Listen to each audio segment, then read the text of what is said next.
In this video, I am going to show you how you can freeze the video in CapCut apps.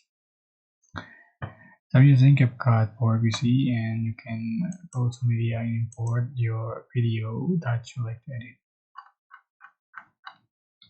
Yeah, for example,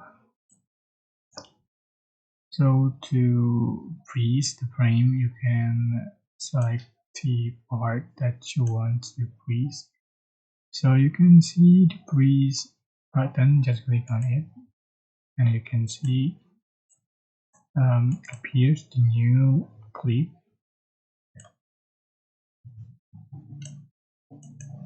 Right, you can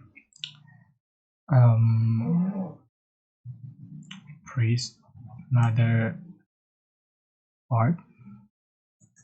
Click on the clip and select freeze, so you can add the filter to the freeze clip.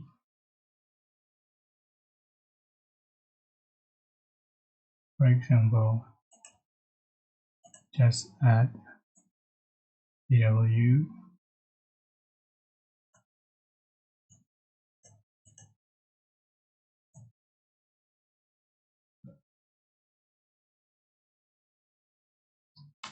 Okay, add more.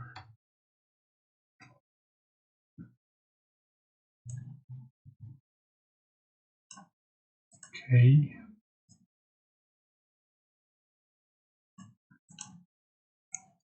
so you can see for the final result. I hope this tutorial was helpful for you. Don't forget to like, comment, share, and also subscribe. If you have any questions, please leave in the comment section below. Thank you so much for watching.